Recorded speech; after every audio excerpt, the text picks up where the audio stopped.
repasemos un poco lo que vimos en la clase pasada y después damos pie a la clase de hoy que va a ser sobre gases reales. La última vez empezamos discutiendo un poco la ley cero. Ahí hicimos un argumento rápido en el cual teníamos dos sistemas que podían estar cada uno independientemente en equilibrio con un tercer sistema. Cuando ese sistema estaba fijo en un estado, veíamos que había un estado A, veíamos que había una curva del sistema 1, en variables P1 y B1, donde estaban todos los estados que estaban en equilibrio con ese sistema que estaba en ese estado fijo A. Después también teníamos un sistema 2 que podía estar en otra curva que contenía todos los estados que estaban en equilibrio con ese sistema 3. Si cambiábamos el estado del sistema 3, había otra familia de curvas y generalizando ese razonamiento llegamos a la conclusión de que había para cada estado fijo del sistema 3 que funcionaba como nuestro termómetro, había de alguna manera un subconjunto de estados que estaban en equilibrio térmico con ese sistema 3 y además estaban en equilibrio térmico entre sí. Como esa idea se podía ampliar a cualquier tipo de sistema, tenía sentido caracterizar o describir ese subconjunto de estados por algún parámetro y ese parámetro que acá llamamos θ A y θ B no es ni más ni menos que la temperatura. Eso es lo que nos permitía hacer la ley cero de la termodinámica. Lo que faltaba era definir de alguna manera una propiedad del sistema 3 que nos permitiera identificar alguna cantidad que era la temperatura y eso lo hicimos en la última parte de la clase, por ejemplo, usando los gases ideales con la escala de temperatura de los gases ideales que tomaba como propiedad termométrica el volumen que ocupa un gas ideal a presión constante dividido por el volumen en un estado de referencia. También uno podía hacer algo equivalente con un termómetro a volumen constante, en cuyo caso la propiedad termométrica era la presión. En el medio, además de después de la ley cero, hicimos un rápido repaso sobre las propiedades de las fases de las sustancias puras. Ahí distinguimos lo que era un estado de agregación de una fase. Hay tres estados de agregación, gaseoso, líquido y sólido.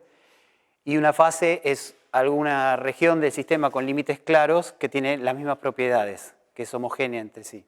Entonces, en un mismo estado de agregación puede haber más de una fase, como por ejemplo, típicamente en un estado de agregación sólido puede tener dos fases que difieren entre sí en el orden atómico de las fases que componen esas, en el orden atómico de las partículas que componen esas fases.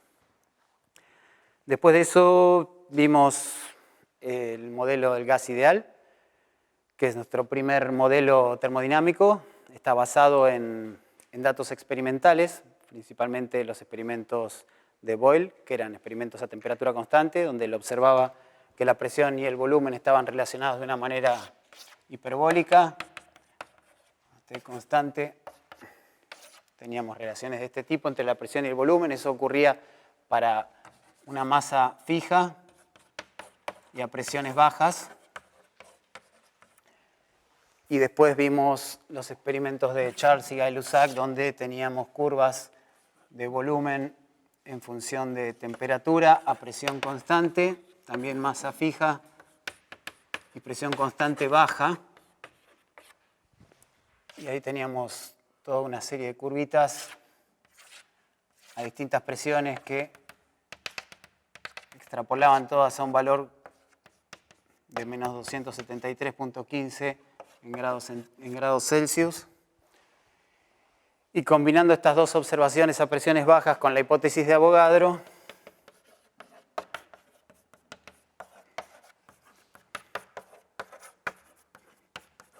llegamos a derivar la ecuación de estado del gas ideal, que en el límite de bajas presiones nos permitió definir la escala de temperatura de los gases ideales. Como les decía hace un rato, el menú para hoy es ver gases reales. Va a haber tres bloquecitos, casi siempre son tres bloques, o hasta ahora han sido tres bloques. En el primero vamos a ver una cantidad que es el factor de compresibilidad, que no es la compresibilidad isotérmica, ya se empiezan a mezclar los nombres. El factor de compresibilidad es una cantidad que nos permite saber cuán ideal o cuán real es un gas. Después vamos a ver distintas formas de trabajar con un gas real. Una de ellas es a través de desarrollos en serie, derivar una especie de ecuación de estado a partir de un desarrollo en serie, que es lo que se llama el desarrollo del virial, y finalmente vamos a ver el modelo de Van der Waals, que es un modelo muy interesante para describir gases reales. Entonces, para ir al primer bloque, una de las primeras cosas que uno quiere hacer es saber cuán real es un gas o cuán poco ideal es un gas. Recuerden que en el modelo del gas ideal, un poco la suposición microscópica atrás de este modelo, que sustenta también, que permite derivar por con otras herramientas, con herramientas de mecánica estadística, esta ecuación de estado, es la idea de que las partículas que componen este gas no ocupan ningún volumen y que no interactúan entre sí. Solamente interactúan en el caso de colisiones, y esas colisiones son perfectamente elásticas. Ahora, lo que sabemos es que los gases en la naturaleza, los gases reales, o las moléculas o los átomos que componen esos gases, tienen un volumen finito y además interactúan entre sí, no solo cuando chocan, sino cuando están alejadas de alguna manera. La interacción es débil, el volumen que ocupan es pequeño, pero esos efectos hacen que los gases no se comporten en la naturaleza de la manera predicha por el modelo del gas ideal. Entonces, una de las primeras cosas que se puede hacer para ver cuán ideal es un gas o no es definir lo que se conoce como el factor de compresibilidad,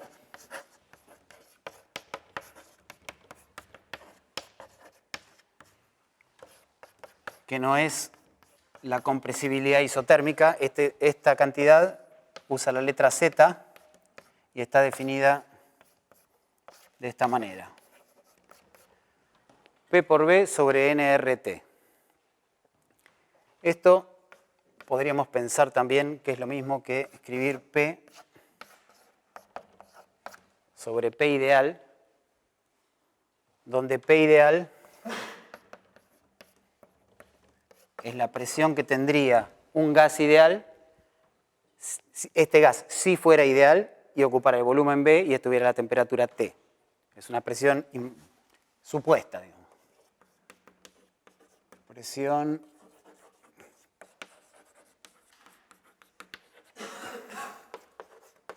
que tendría el gas si fuera ideal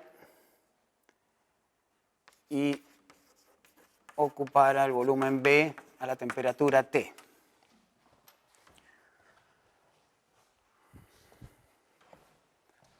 A partir de esta definición podemos sacar un par de propiedades. La primera, bastante sencilla y transparente, ¿cuánto vale para un gas ideal el factor de compresibilidad? 1. Para un gas ideal, Z es igual a 1 justamente porque este cociente es 1, la presión de un gas ideal es ideal. Y en general, si Z es distinto de 1, tenemos dos casos, Z mayor que 1, donde la presión es mayor que la presión que ocuparía la presión que produciría ese gas si fuera ideal, y eso de alguna manera uno interpreta como si hubiera una cierta repulsión en el sistema. El caso opuesto, si Z es menor que 1, corresponde a una presión menor a la ideal y es como si tuviéramos una atracción. A medida que vayamos avanzando en la clase va a quedar más claro a qué me refiero con esta repulsión y esta atracción. Pero estos valores de Z nos permiten ordenar, digamos, clasificar los gases reales como gases, si están con un Z cercano a 1, están cercanos al comportamiento ideal. En un caso, si Z es mayor que 1, estamos en un caso cercano al repulsivo y si no, a un caso atractivo. Es importante recordar que esto es una función, no es un número, ¿no? Digamos, para P, B y T son variables de estado para un gas real, entonces esto es una función que tendrá una cierta dependencia, como vamos a ver enseguida en la figura que les quiero mostrar, donde hay resultados experimentales de los valores de Z para distintos gases. Bueno, aquí tenemos una figura que presenta como función de la presión el factor de compresibilidad para amoníaco, metano, hidrógeno y otro gas orgánico. Lo que vemos ahí es que, o tal vez acá en la ampliación de la figura en la zona de bajas presiones, es que el valor del factor de compresibilidad se acerca a 1. Eso es esperado porque vimos justamente en la clase pasada que a presiones bajas los gases tienden a comportarse como ideales. Fuera de esa zona hay dos grandes regiones en esta figura. En el caso de las presiones altas vemos que el Z es mayor que 1 para todos los gases que están aquí, exceptuando el amoníaco, que es simplemente un problema de rango de escala. O sea, para presiones altas estamos en el caso repulsivo, y para presiones intermedias, Z, que es mayor a 1, pasa por 1 y se vuelve menor a 1, tanto para todos estos gases que están aquí, y eso quiere decir que de alguna manera hay un efecto atractivo a presiones intermedias. O sea, repulsión a presiones altas, un dominio de la parte atractiva en presiones intermedias y después el comportamiento ideal a presiones bajas en el límite de P tendiendo a 0. En esta figura tenemos Z también como función de la presión, en este caso para el metano, pero tenemos curvas a distintas temperaturas. Y se ven otros efectos interesantes. Todas las curvas presentan esta fenomenología que describía recién. A presiones altas Z mayor que 1, a presiones intermedias Z menor que 1, a presiones tendiendo a 0, todas van al 1.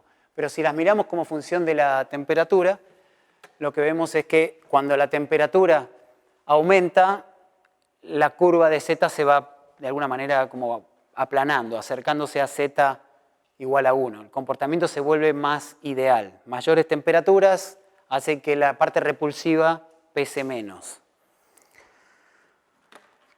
Todos estos efectos los podemos entender si consideramos que el volumen finito que ocupan los componentes del gas y que las atracciones de alguna manera o las interacciones se hacen menores cuanto menor sea la densidad del gas. Y la densidad del gas, si pensamos en un gas ideal, es P sobre RT. ¿Sí? Si el gas fuera ideal, esto es la densidad. A presiones bajas, esa densidad es baja y esperamos que el comportamiento se acerque al ideal, que haya menos interacciones y menos efectos del volumen finito. Y también ese efecto se da a temperaturas altas. O sea, siempre que este cociente sea chico, la densidad va a ser chica y de esa manera el comportamiento se va a acercar al comportamiento ideal. Por eso pasa lo que pasa con la temperatura y por eso pasa lo que pasa con la presión. Estos efectos que son macroscópicos se pueden relacionar con propiedades microscópicas de los componentes del gas. Los gases o los átomos o moléculas que componen un gas típicamente interactúan con potenciales intermoleculares del tipo Lennard-Jones. Este es un esquemita de cómo son esos potenciales. Estos potenciales tienen una parte atractiva, que es esta parte de ahí abajo, que se debe a la interacción dipolar entre los componentes neutros del gas. Pueden ser la interacción entre dipolos permanentes si los gases son polares o dipolos inducidos. Es una interacción atractiva y débil, digamos, la profundidad de este pocito es relativamente baja. Y después tenemos una parte bastante repulsiva, que es lo que se llama el carozo repulsivo del potencial y que tiene un origen cuántico. Tiene que ver con la imposibilidad de superponer las nubes electrónicas de los átomos o de las moléculas que componen ese gas. Entonces, la parte atractiva que de alguna manera en las curvas macroscópicas que describíamos recién caracterizaban al Z menor que 1, la vamos a asociar con la parte atractiva de este potencial intermolecular, con las interacciones a través de fuerzas del tipo de Van der Waals, dipolo-dipolo, Y la parte repulsiva, que domina a presiones altas, tiene que ver con el volumen finito que ocupan esos gases y está relacionada con la parte esta repulsiva de los potenciales intermoleculares que definen de alguna manera un tamaño característico para los componentes del gas. Esto es un poco la fenomenología. Veamos ahora cómo podemos hacer para tratar un gas real. Vamos al segundo bloque. La primera parte tiene que ver con, la primera parte de ese segundo bloque, con el desarrollo o los desarrollos del virial.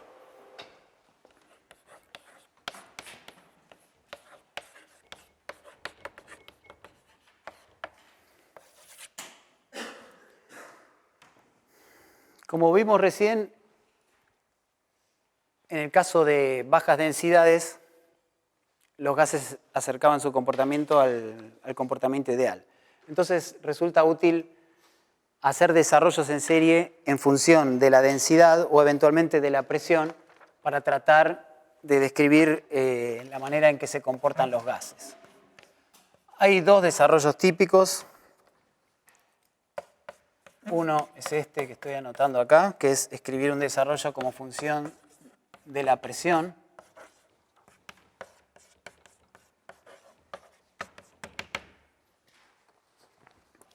La otra variante es hacer un desarrollo en función de la densidad.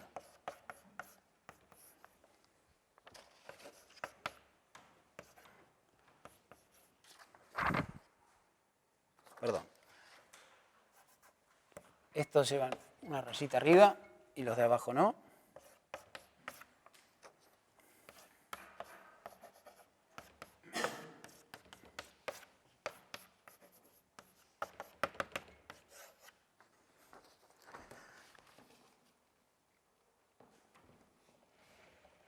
En estos dos desarrollos estoy usando Bm, que es el volumen molar, que es el volumen dividido el número de moles.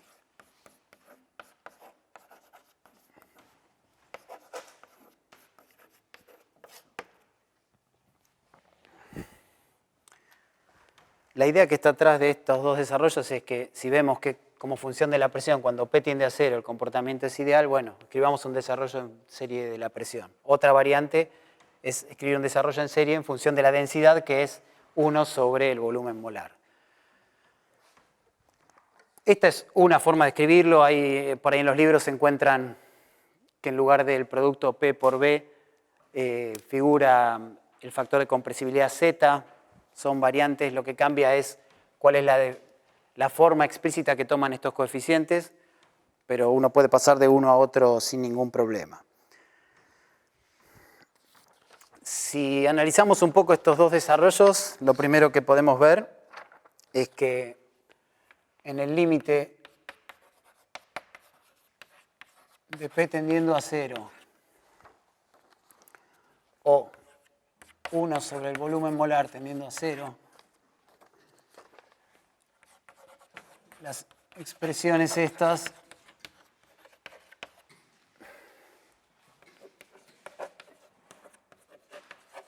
se reducen a P por B molar igual a A de T y P por B molar igual a A de T sin la rayita arriba.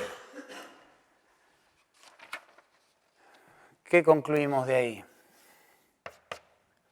¿A cuánto tiene que ser igual P por el volumen molar en cualquiera de estos dos límites?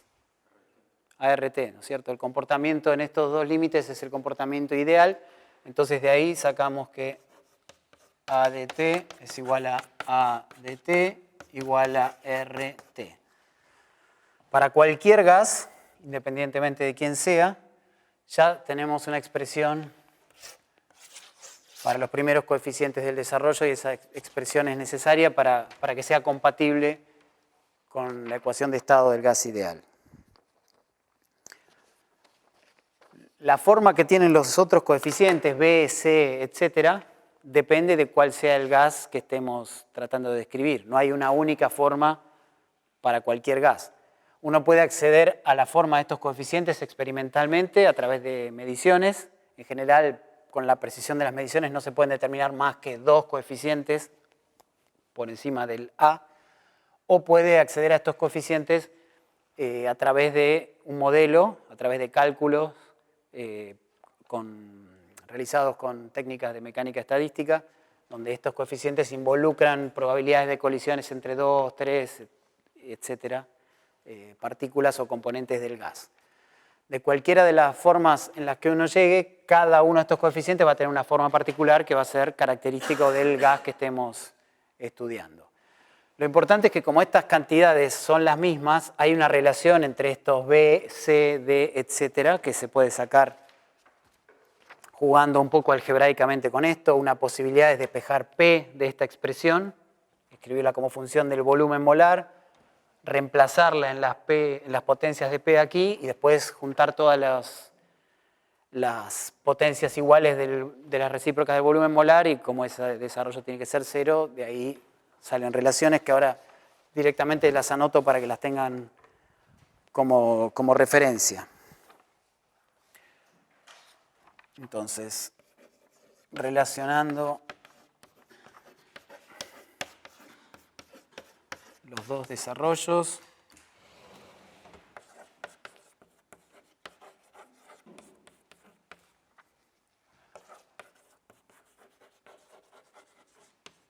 obtenemos por un lado que B de t con la rayita es igual a B de t sin la rayita,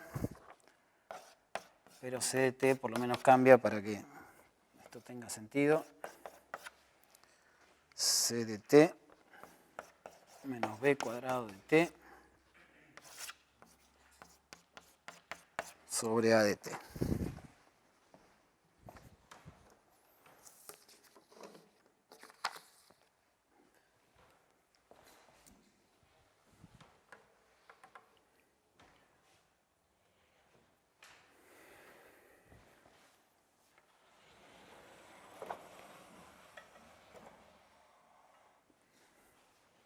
Si uno considera algún modelo específico para un gas, además de estas dos variantes que dije para obtener estos coeficientes, la vía experimental o la vía a través del cálculo, también si uno considera alguna ecuación de estado específica, como vamos a ver enseguida, por ejemplo, la que viene del modelo de Van der Waals, uno podría para esa ecuación de estado encontrar los coeficientes de estos desarrollos que también pueden ser útiles para hacer algunas cuentas. O sea, no necesariamente son cosas separadas. Digamos. El trabajar con una ecuación de estado también hace que uno pueda determinar estos coeficientes.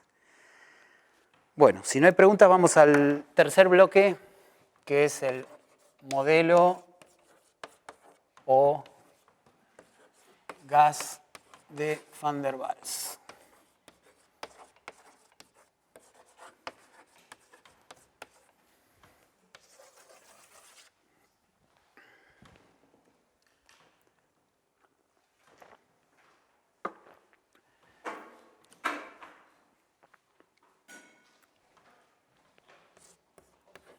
Este modelo es del año 1873. Hoy en día nosotros lo tenemos incorporado en la guía de ejercicios. Ustedes lo van a resolver en pocas clases, van a conocerlo profundamente y ver todas las consecuencias que salen de él. Pero en el momento en el que este modelo se presentó fue un modelo revolucionario. De hecho, le dieron el premio Nobel a Van der Waals por este modelo. Porque si nos situamos en la época, cuando él presentó estas ideas, todavía no estaba del todo claro la naturaleza molecular de muchos gases. Había discusiones sobre si realmente había moléculas o no. Se creía incluso que, por ejemplo, las fases líquidas o las fases gaseosas de una misma sustancia no eran en realidad formadas por la misma sustancia. Algo que la clase pasada fue evidente para nosotros. Vemos que una misma sustancia puede aparecer en distintos estados de agregación. En esa época no era del todo claro. Pensaban que los gases tenían una composición química y los líquidos podían tener otra composición química. Entonces, las ideas de Van der Waals eran realmente revolucionarias, porque él tituló su modelo, que fue la tesis doctoral, acerca de la continuidad del estado líquido y gaseoso. Él consideraba que el fluido o el líquido y el gas estaban compuestos por el mismo tipo de moléculas, con lo cual ya discutía con la gente que decía que las composiciones eran diferentes y además estaba diciendo, y además están compuestas por moléculas, y esas moléculas tienen un tamaño finito e interactúan entre sí. Las dos cosas que vimos que nos faltaban como ingredientes en el modelo del gas ideal para hacerlo real, son las cosas que incorporó en su modelo y que además le permitieron dar estimaciones cuantitativas de cuál era el tamaño de las moléculas y de qué orden de magnitud eran las interacciones, a través de cotejar resultados experimentales con los datos o con las relaciones que surgían de este modelo. Así que es un modelo importante, no lo subestimemos porque sea sencillo hoy en día. De hecho, su simpleza es una ventaja también, porque uno lo puede manejar algebraicamente sin ningún tipo de problema y la interpretación física que tiene es bastante directa. No solo eso, sino que también de alguna manera predice la separación en fases de un sistema. Es increíble que un modelo tan simple contenga tantas cosas. Luego de esta introducción, veamos entonces cómo se construye este modelo. Lo primero que observó, bueno, Van der Waals introdujo dos correcciones al modelo del gas ideal. La primera corrección tiene que ver con el volumen finito de los componentes.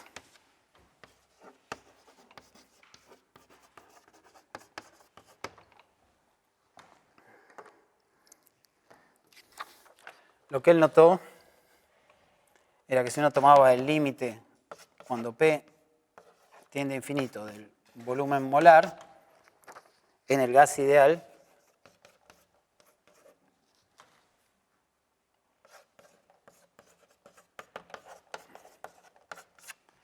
el volumen molar es RT sobre P, y si tomamos el límite de P tendiendo a infinito, esto da 0.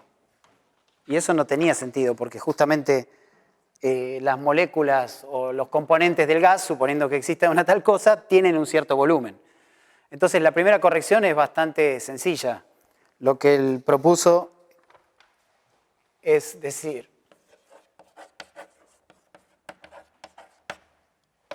el volumen molar va a ser RT sobre P más B.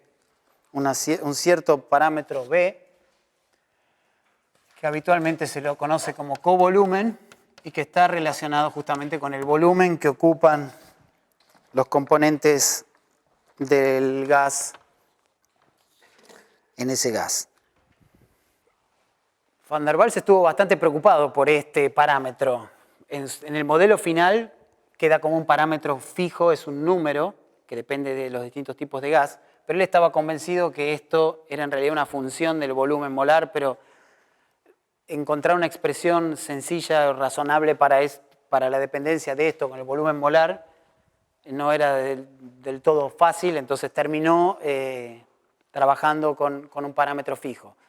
Pero las cosas son un poco más complicadas. De hecho, esto no es exactamente el volumen de una molécula. Uno lo puede hacer un cálculo y es del orden de 4 veces el volumen de una molécula, pensando en el volumen que excluye, digamos, una molécula cuando está colisionando, pero hay una dependencia efectivamente con el volumen molar.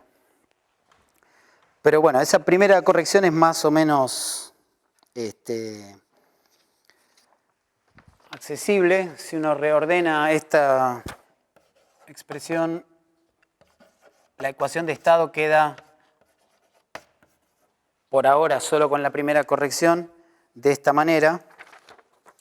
Y si calculamos cómo es la forma de Z del factor de compresibilidad con esta primera corrección,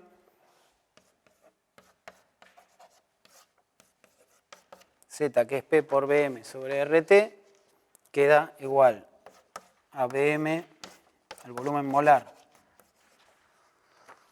sobre el volumen molar menos B, y esto también se puede escribir como 1 más B sobre RT por P. Usando esta expresión llego acá, usando esa expresión llego ahí, en cualquiera de los dos casos llegamos a lo mismo, afortunadamente. Y observen que es interesante por ahí mirar esta parte de la expresión, que es lo que nos dice esa parte de la expresión. Que teniendo en cuenta el volumen finito de los componentes del gas, Z es una cantidad que va a ser mayor que 1. Tiene una dependencia lineal con la presión y una dependencia que depende, que tiene una forma explícita con la temperatura. Cuanto más grande sea la temperatura, más chica va a ser esta corrección y el Z se va a acercar más al valor 1. O sea, esta parte nos está explicando de alguna manera el efecto repulsivo que observábamos a altas presiones.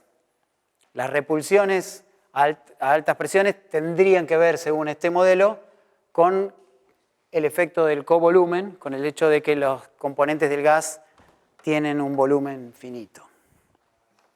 Me pregunta si este modelo no tiene en cuenta la atracción. Sí la tiene, la estamos construyendo de a poquito.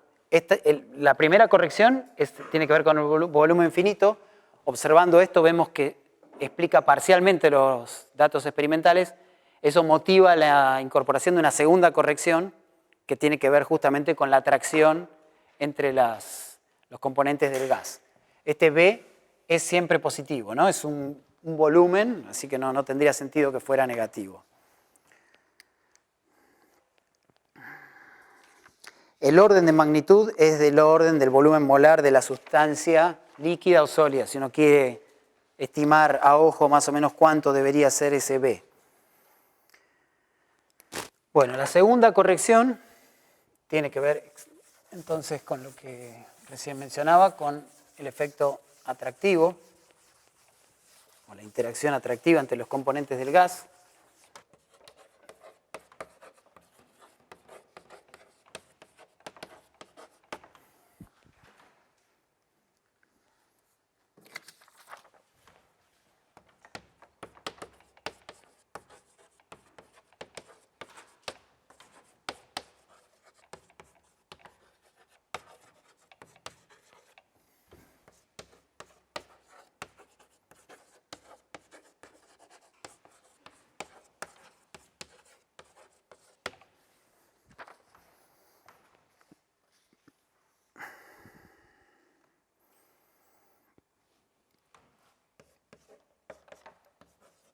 Y para eso,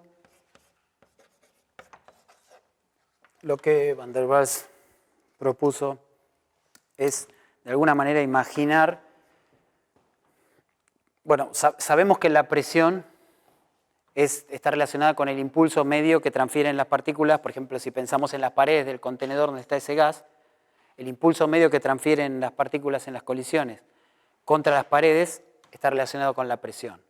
Ahora, si hay una atracción entre las partículas, esa presión de alguna manera va a ser menor, porque las partículas se sienten atraídas por las partículas que están, imaginemos, en el centro del contenedor de alguna manera. Entonces, la presión tiene que ser de alguna forma menor a la presión que tendríamos en el caso ideal. Ahora, ¿cuánto menor? ¿Qué valor tenemos que poner acá? Bueno, seguro vamos a necesitar un parámetro, que es el segundo parámetro, A. Y lo que es no tan sencillo de determinar es la dependencia, que acá va como 1 sobre el volumen molar al cuadrado. El razonamiento de Van der Waals era que, de alguna manera, la cantidad de colisiones por unidad de tiempo de las partículas contra las paredes depende de la densidad del gas, es proporcional a la densidad del gas. Pero la interacción también depende de la densidad del gas. O sea que esto tiene que ser al cuadrado para representar esa interacción de pares y la proporcionalidad de la presión con la cantidad de colisiones. Este numerito 2 es fundamental. Sin ese numerito 2, toda la física del modelo no funciona. Si ponemos un 1 acá, ya no camina. Entonces, esta es la segunda corrección.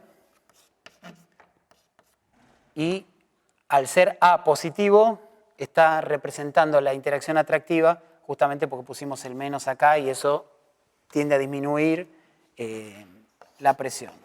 Entonces esta es la segunda corrección Este término se conoce como el término de presión interna.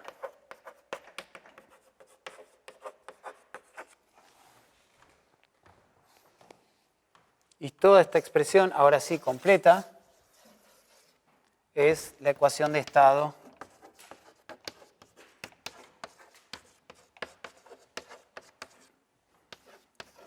de Van der Waals.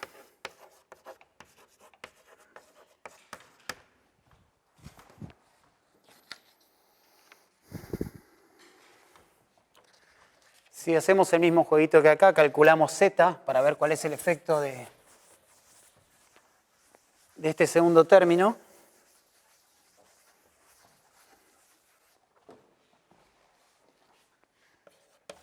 ZP por B molar sobre RT. Esto nos da B molar sobre B molar menos B, lo que habíamos visto antes, menos A sobre RT por 1 sobre el volumen molar.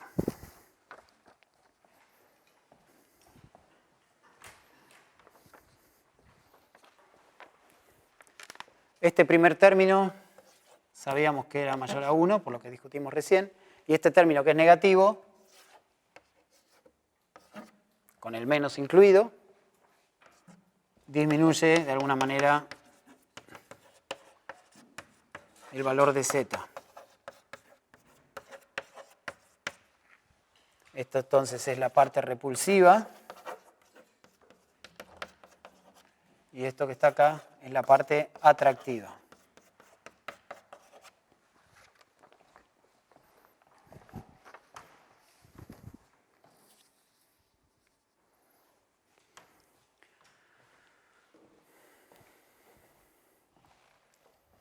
Pero acá no es tan sencillo ver el efecto de la presión, ¿no? Hace un ratito habíamos analizado el efecto de este primer término como función de la presión, y ahí nos quedaba claro que era una recta con la presión y que era siempre positiva, pero mirando esto así en función del volumen molar, no es evidente cómo es la dependencia con presión. Para eso lo que se puede hacer es justamente utilizar el desarrollo del virial como función de la presión, que corresponde a esta ecuación de estado, para ahí sí poder analizar qué es lo que ocurre como función de la presión dentro de este modelo. No voy a hacer el desarrollo, se los voy a dejar a ustedes para que determinen los coeficientes A, bueno, el A ya lo conocemos, el B, etc. Pero, perdón.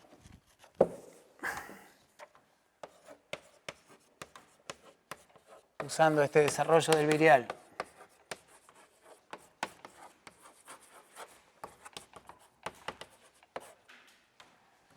A primer orden en B, en P.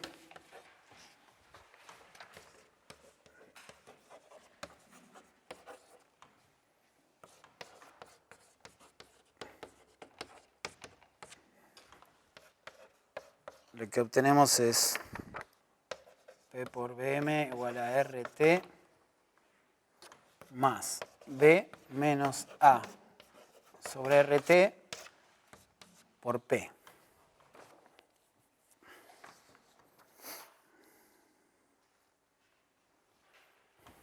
O sea, esto es A de T y esto de acá es el coeficiente B de T para un gas de Van der Waals.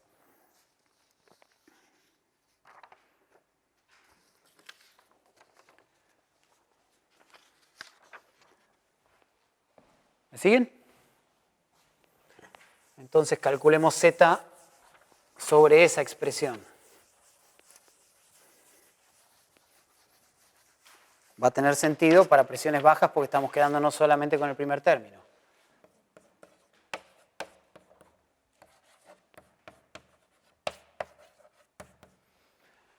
Y esto nos da un bonito 1 y tenemos que dividir por RT. Así que es más B menos A RT por P sobre RT.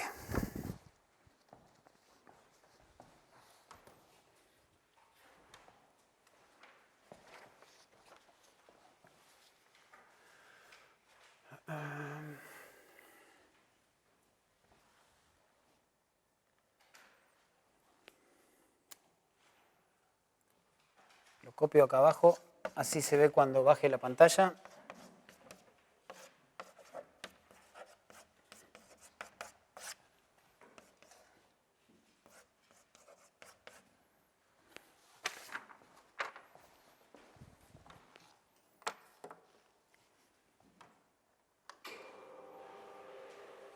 Volvamos a analizar a partir de esta expresión los resultados del metano. ¿Qué nos dice esta expresión? Por un lado tenemos asegurado el 1 acá, que a presiones bajas nos dan el resultado esperado para el gas ideal. Después, a primer orden en P, según el modelo de Van der Waals, deberíamos tener rectas. Rectas con esta pendiente. La pendiente de esas rectas depende de la temperatura. A temperaturas bajas, este término debería ser bastante más grande que este, o bajas en relación con el cociente A sobre B. Entonces la pendiente debería ser negativa. Es lo que observamos en la curva de 200 Kelvin. A presiones bajas, Z baja con una pendiente negativa. A medida que si nos vamos a presiones muy altas, a temperaturas muy altas, este término debería ser despreciable frente a este, y esto debería subir con una pendiente positiva caracterizada por B, que es lo que podríamos esperar que pase a 1000 Kelvin. En el medio tenemos un comportamiento intermedio. De hecho, pueden ver que hay una temperatura particular que hace que todo esto sea cero. Esa temperatura tiene un nombre, se llama temperatura de Boyle, y en ese caso Z sale con una recta casi horizontal. El comportamiento ideal se extiende por un rango bastante amplio. TB, la temperatura de Boyle, tal que B menos A sobre RT es igual a 0, o sea, T de Boyle es A sobre RB.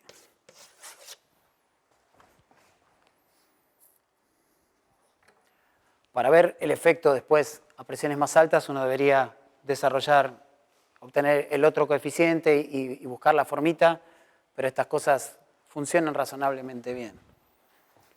Estos dos ingredientes, el parámetro B, que representa el volumen que ocupan las moléculas, y el parámetro A, que de alguna manera cuantifica la interacción entre los componentes del gas, explican toda la fenomenología que observamos experimentalmente en las curvas de Z como función de la presión. Otra cosa interesante que nos muestra el modelo es qué es lo que ocurre si uno analiza cómo son las isotermas de la ecuación de estado del modelo de Van der Waals. O sea, cómo depende la presión del volumen a una temperatura constante.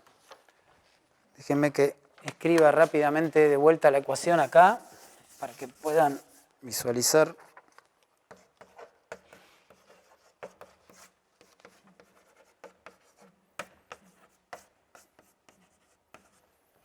Esta es la ecuación de estado. Si fijamos la temperatura, P como función de B es una dependencia no evidente, digamos, aparecen volúmenes al cubo de alguna manera. Esta es la forma que tienen distintas isotermas si uno juega un poco con la temperatura. Aparecen algunas cosas raras que ya vamos a analizar. Vayamos primero a temperaturas altas en algún sentido, en comparación con este parámetro TC, que es la temperatura crítica. A temperaturas altas, la forma de las isotermas estas es medio parecida a la forma de las hipérbolas que habíamos visto con el gas ideal. Por ese lado no encontramos nada sorprendente. Pero lo que uno observa es que si va a temperaturas relativamente bajas, empiezan a aparecer cosas extrañas como esta parte de acá. ¿Por qué digo cosas extrañas? ¿Qué pasa acá? Si aumento la presión, aumenta el volumen. Es un comportamiento no físico para un sistema gaseoso. No físico porque la compresibilidad, no el factor de compresibilidad, sino la compresibilidad isotérmica, kappa T, que era menos 1 sobre B, la derivada de P, perdón, la derivada de B con respecto a P, a T constante, en estas zonas donde la pendiente de la isoterma es positiva, es negativa. Y una compresibilidad negativa, como vamos a ver más adelante, es característica de una inestabilidad en el sistema. Es algo que no puede sostenerse en el tiempo. Entonces, en esta zona de las curvas pasan cosas raras. Esas cosas raras quieren decir que el sistema se inestabiliza, y si el sistema se inestabiliza, eso se resuelve separando el sistema en dos fases. En una fase gaseosa, que está caracterizada por este punto A, y en una fase líquida que está caracterizada por ese punto C. Fíjense que de A en adelante la compresibilidad es relativamente alta, como corresponde a un gas, mientras que de C en adelante la compresibilidad es baja, como corresponde a una fase condensada, como una fase líquida. No es un problema con el modelo, es un problema con que el sistema no puede existir en esta zona porque sería intrínsecamente inestable. Ahora, dentro de este modelo uno puede resolver esa inestabilidad y decir que el sistema se separa en estas dos fases. Para poder justificarlo completamente necesitamos avanzar un poco más y ver la parte de energías libres, para que ustedes estén del todo convencidos y para saber exactamente por qué hay una línea punteada ahí, por qué está ubicada en esa zona. Necesitamos avanzar un poco más, pero por ahora créanme que lo que ocurre es que esto no puede pasar, y como esto no puede pasar, lo que sí pasa es que el sistema se separa en dos partes con propiedades que sí pueden tener un sistema con esta ecuación de estado. Este punto A tiene una compresibilidad positiva, este punto C también tiene una compresibilidad positiva. Hay otros puntos, digamos, entre C y B', todos estos puntos no tienen ningún problema. O entre A' y A tampoco, las compresibilidades son positivas en los dos casos. Los problemas son entre B' y A', en esta zona. Pero por motivos que vamos a ver más adelante, hay que excluir toda esta zona y reemplazar la isoterma del modelo por una isoterma que viene por acá, cuando llega acá, salta acá y de ahí continúa. Salta quiere decir, en esta zona coexisten las dos fases. Esta fase gaseosa se convierte en esta fase líquida gradualmente a medida que uno va sacando calor del sistema. O si viene en la otra dirección, va evaporando ese líquido a medida que le da calor. Manteniéndose a una presión constante, que es esta presión que está dada por esa línea punteada. La regla para encontrar dónde está esta línea punteada es que el área acá tiene que ser igual al área de ahí. Eso es como una regla que ahora no tiene mucho sentido. Hay una justificación que vamos a ver más adelante, se llama la construcción de Maxwell eso. Por ahora tómenlo como un hecho a demostrar en el futuro, pero bueno, lo importante es que en esta zona el sistema, digamos, se separa en dos fases. El límite entre estas isotermas donde tenemos esa inestabilidad y las isotermas que no presentan ningún tipo de inestabilidad, donde la relación entre P y B es continuamente decreciente, está dado por esta isoterma en particular que está en el medio, que es la isoterma crítica. Matemáticamente, ¿qué es lo que está pasando? En el caso de la temperatura, por debajo de la temperatura crítica, para ese valor, para una misma presión, tenemos tres soluciones de volúmenes compatibles con esta ecuación de estado. Hay tres soluciones porque es una cúbica. Entonces, esa situación se va a dar siempre que haya un mínimo, un máximo y un punto de inflexión reales dentro de las soluciones de esa ecuación. A medida que vamos subiendo la temperatura respecto a esta isoterma que está por debajo de la crítica, lo que va ocurriendo es que este mínimo y este máximo se van acercando y se van acercando al punto de inflexión.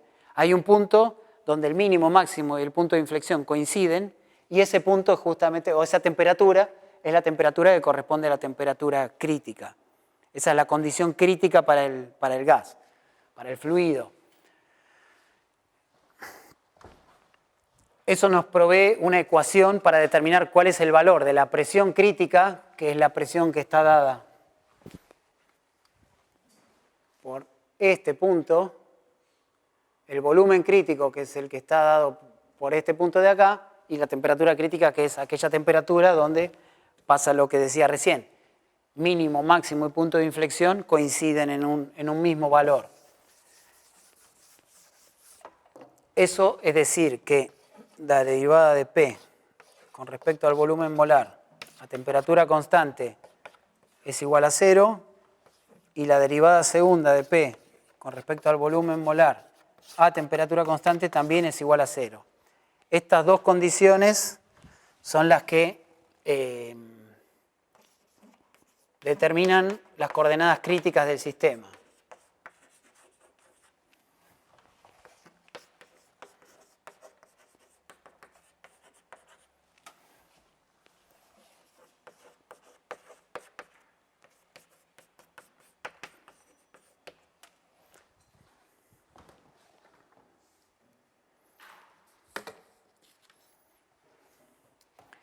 ¿Sí?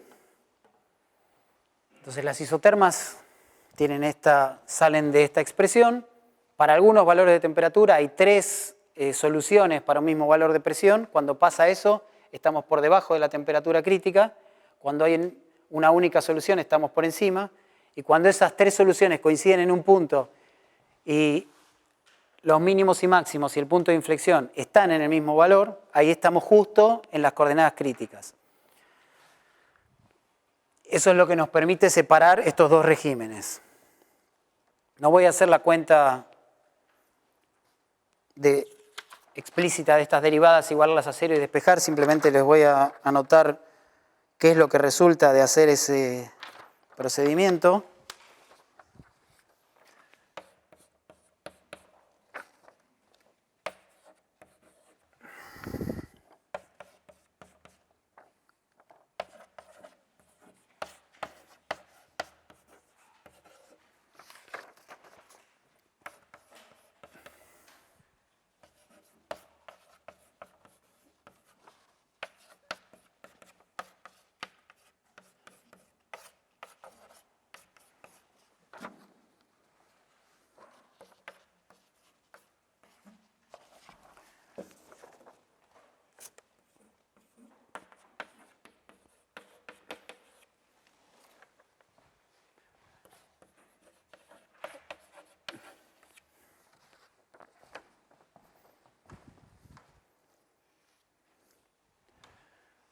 Bueno, esto es lo que sale de estas dos condiciones.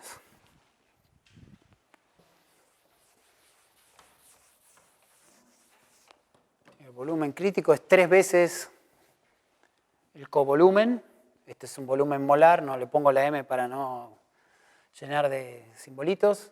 La temperatura crítica está dada por 8A sobre 27R por B. La presión crítica es A sobre 27B cuadrado. Y con estos tres parámetros uno puede calcular el Z crítico, el factor de compresibilidad crítico, y eso da 3 octavos, 0,375, bastante menor a 1, ¿no? Para el gas ideal debería ser 1 eso, y esto da mucho más chico que 1. Y eso no está tan mal porque lo que uno espera es que sabemos que por debajo de las coordenadas críticas el sistema empieza a separarse en dos fases. Para formar una fase líquida las interacciones tienen que ser importantes. Sería raro que esto dé 1 o algo cerca de 1 que describe un gas en el cual las interacciones son despreciables y los efectos de volumen son también no importantes. Así que esto sea bajo no está mal. Experimentalmente lo que se observa es que el Z crítico es un poco más bajo que esto.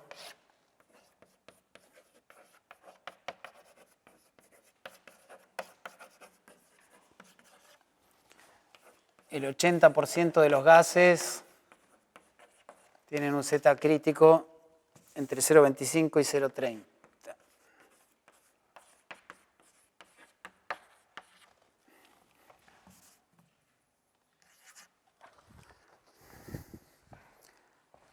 Así que lo que predice este modelo es un poquito alto. De hecho, el modelo de Van der Waals no es un buen modelo para describir un gas real. Es un modelo súper interesante para entender la física, para ver cómo surgen esta separación de fases, cómo tenemos en cuenta el efecto repulsivo y el efecto atractivo, pero no es un buen modelo si uno quiere describir en un proceso un gas real concreto, si quiere calcular cuál es la presión que va a tener un determinado gas en una condición de volumen y temperatura, no es bueno usar el modelo de Van der Waals. Hay modelos, hay ecuaciones de estado específicas para distintos gases que son cuantitativamente más precisas que esta. Pero es notable, de vuelta, la sencillez y toda la física que produce.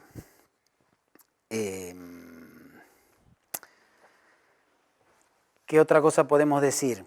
Esta existencia de los puntos críticos va más allá de este modelo, ¿no? Cuando la clase pasada vimos los diagramas de fases de las sustancias puras, vimos que en la curva de coexistencia entre un líquido y un gas terminaba en un punto crítico. O sea, es algo que se conoce. Por encima de ciertas presiones es imposible licuar un gas. Lo que hicimos con el experimentito del butano, que aumentando la presión en algún momento aparecía la fase líquida, eso se puede hacer hasta cierta temperatura, por encima de cierta temperatura, que es la temperatura crítica, por más que metamos presión, es imposible hacer aparecer la fase líquida. Esa es la consecuencia de que estamos por encima de las coordenadas críticas. Entonces, estos parámetros de temperatura, presión y volumen crítico se pueden obtener experimentalmente y uno puede dar vuelta a la cosa y decir, bueno, si tengo un modelo de Van der Waals, con A y B predigo cuáles serían las coordenadas críticas, pero puedo pensarlo al revés, conozco las coordenadas críticas, ¿cómo entonces hago para elegir, cómo entonces elijo A y B a partir de esa información experimental? Como se dan cuenta, acá hay 3 ecuaciones y 2 incógnitas, así que el sistema está sobredeterminado. Lo que típicamente suele hacerse es utilizar esta ecuación y esta ecuación para sacar a partir de la temperatura crítica y la presión crítica los valores de A y B. Estas dos porque son las que se pueden medir con un poco más de precisión que el volumen crítico. Me preguntan, sabiendo que el modelo no describe bien los datos experimentales, ¿por qué usaría A y B determinado a partir de esto? Y es una forma, es un criterio, no necesariamente es el mejor. Si uno quisiera eventualmente usar este modelo para describir un gas en una condición particular, lo que podría intentar es elegir A y B para ajustar una isoterma experimental de la mejor manera posible con este modelo. Y es otro criterio, por ahí estamos fuera, uno se va a la coordenada crítica y no coincide con esto, pero podría no ser un problema. Es solo una propuesta, nada más. Porque de alguna manera el modelo dice que existen B y A, pero ¿cómo sabemos cuánto valen? Entonces, una de las formas es esta, nada más. El despeje para hacer eso resulta en esto. 27 R cuadrado, T crítica al cuadrado, sobre 64 P crítica. Y el parámetro B es R T crítica sobre 8P crítica.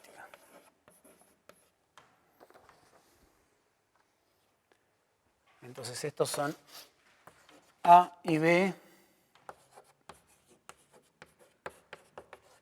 a partir de P crítica y T crítica. Es una posible estimación.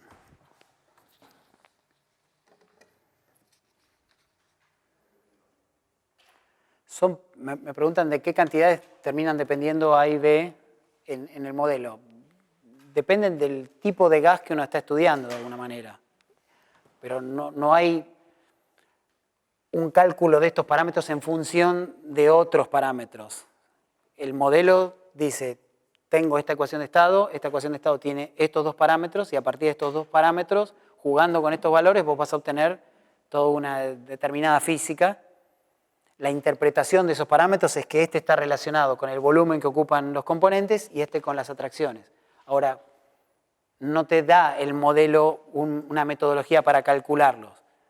Lo que uno puede hacer es encontrar esta relación con cosas que uno puede medir o, como decía recién, tratar de determinarlos a partir de un ajuste, de una isoterma, pero no hay más cosas en el modelo. Digamos, no es que esto sea la integral de del potencial de interacción entre las partículas desde menos infinito, desde cero hasta más infinito. No, el modelo llega hasta acá.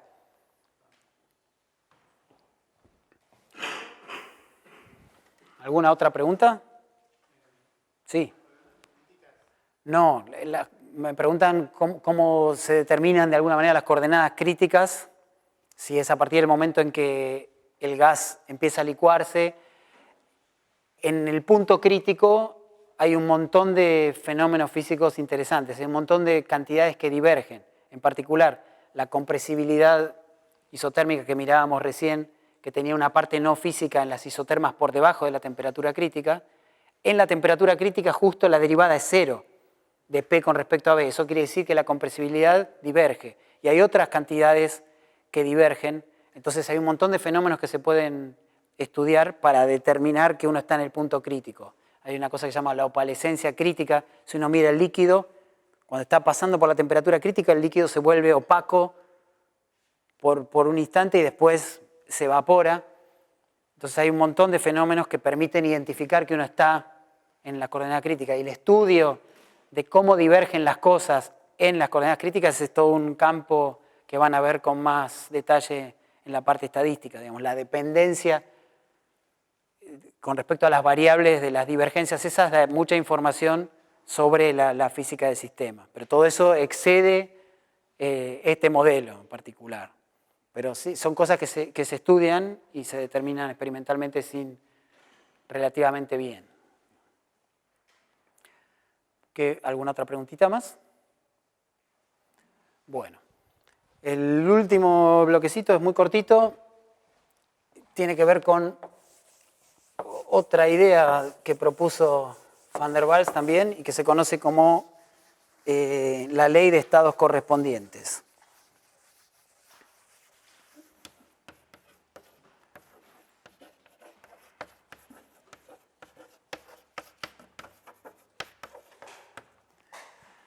La idea la idea de esta ley es que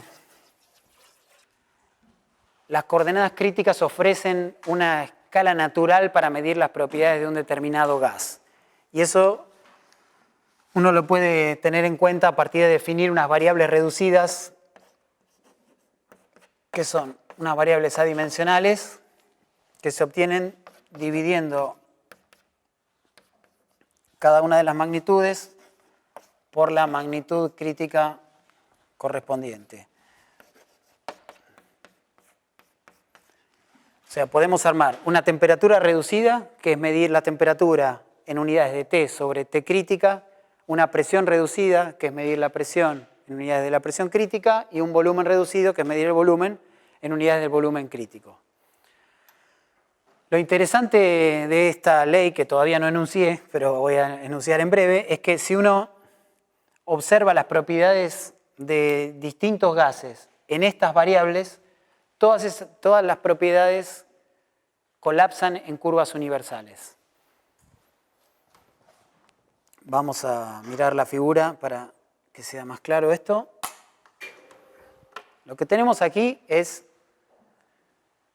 el factor Z, el factor de compresibilidad, para un montón de gases distintos: metano, etileno, etano, propano, butano, el que usamos en el experimento, agua, nitrógeno, dióxido de carbono, etc.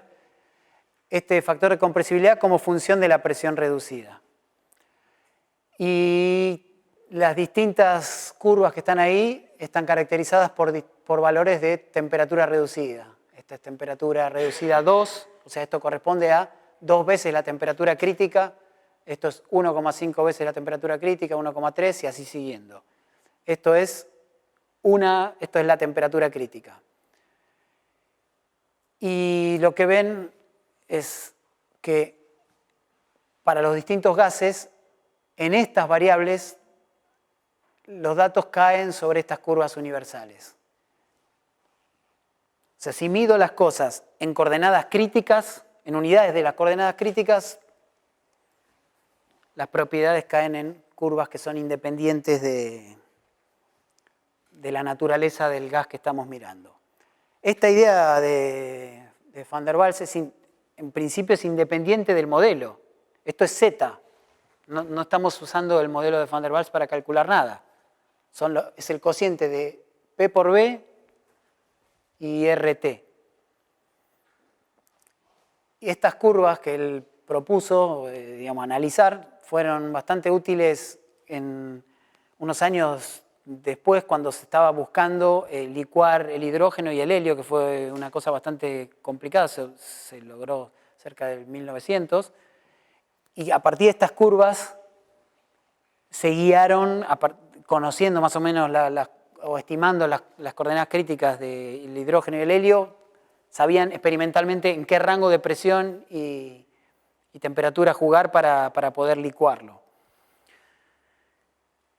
Esta propiedad o esta idea de la ley de los estados correspondientes, que existen curvas universales para describir el comportamiento de cantidades de los gases cuando las medimos en las coordenadas críticas, es lo que se llama la ley de estados correspondientes. Y el modelo de Van der Waals cumple con esta ley, en el sentido de que si uno escribe la ecuación de estado en las variables reducidas, se ve que los parámetros A y B desaparecen, terminan cancelándose y se obtiene una única ecuación que es independiente de esos parámetros. Déjenme que escriba esa ecuación para que quede del todo claro. La ecuación original, de vuelta.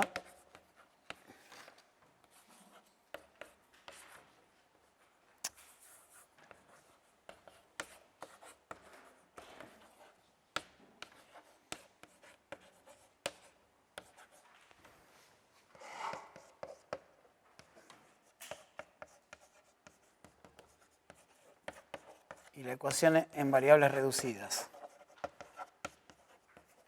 O sea, en lugar de escribir P, pongo P reducida por presión crítica, en lugar de T pongo T reducida por T crítica, en lugar del volumen, B reducido por volumen crítico. Escribo las dependencias explícitas de T crítica, P crítica y B crítica como función de A y B. Hago un ratito de álgebra y obtengo esto.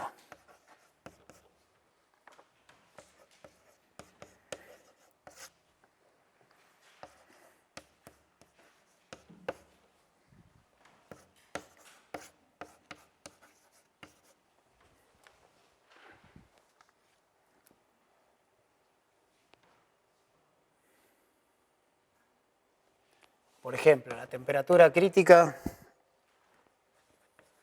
es 8A 27 RB.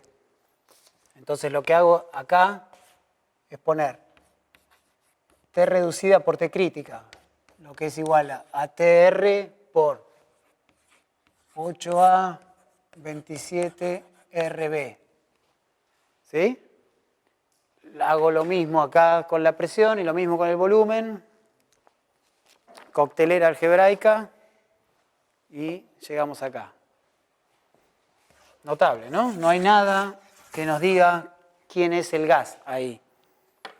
En las variables reducidas tenemos exactamente lo mismo. Esta es la idea de la ley de los estados correspondientes, que va más allá de esta situación en particular. O sea, el modelo cumple o está de acuerdo con la ley de estados correspondientes, que es algo que uno ve experimentalmente para algunos gases. Esa ley de estados correspondientes se cumple para todos los gases que les mostré en la figura, pero no es una verdad universal absoluta. Hay gases que no la cumplen. En general, todos los gases que requieren más de 2 parámetros o más de un parámetro para describir la interacción ya no cumplen esta idea. O sea, los gases relativamente simples son los que más o menos verifican la ley de estados correspondientes. Si necesitamos más de 2 parámetros, la cosa ya no necesariamente se va a cumplir.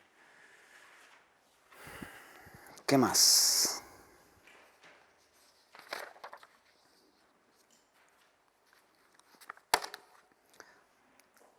¿Alguna pregunta? ¿Alguna duda de esto?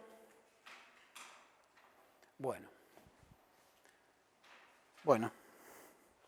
Si no hay dudas, esto era todo. Salió todo en un bloque sin intervalo. Con esto ya pueden hacer todos los ejercicios de la guía. El último en particular, nos gustaría que alguien lo cuente el jueves que viene en el pizarrón. No en detalle absoluto, no con todas las cuentas, pero sí con los resultados. Así que después, si alguien se ofrece, durante la práctica vemos quién levanta la mano. Y es un ejercicio muy instructivo, que tiene que ver, que mezcla un poco todo lo que vimos hoy. Bueno, gracias por la atención.